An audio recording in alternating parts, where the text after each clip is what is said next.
सूबाई दारुल-हुकूमत पेशावर और इसके नवाही इलाकों में दहशत गर्दों ने सिक्योरिटी फोर्सेज और अवामी इज्तिमात को एक बार फिर निशाना बनाना शुरू कर दिया है।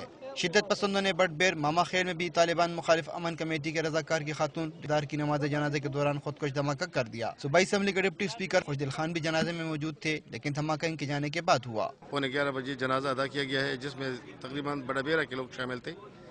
तो चूंकि ये यहाँ के लोगों ने उसके खिलाफ एक आवाज़ उठाया है, दहशतगर्दों के खिलाफ, ये उसी सिलसिले की एक कड़ी है। हम उधर ऊपर चढ़ गए, देखा कि यहाँ पे जो है ना धुएं बादलों की तरह ऊपर उड़ रही थी। अचानक मैं और मेरा भाई इधर दौड़ पड़े और देखा कि यहाँ पे जो है ना वो बहुत ज़्यादा बुरी हालत थी। इलाका का कहना है कि बटबेर और इसके इर्द गिर्द के इलाकों में दहशत गर्दी के खिलाफ अवामी मज़ामत बढ़ रही है, जिसकी वजह से ये अनासर जनाजों और मस्जिद को भी नहीं बख्शते। पुलिस का कहना है कि कबायली इलाकों में ऑपरेशन जारी है और ये उसी का रद्द अमल है।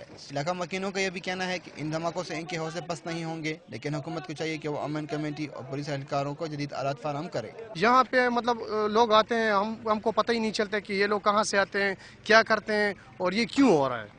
हुकूमत को ये करनी चाहिए कि हमारे लिए यहाँ पे पूरी तवज्जो के साथ हमारी तरफ नाके लगाए, चौकियाँ लगाए। बटबेर के अवाम का कहना है कि अगर पुलिस फोर्सेस और लश्कर के अवाम को जदीद असलहा फराहम कर दिया जाए तो आइंदा के लिए ऐसे वाक़यात का तदारुक हो सकता है।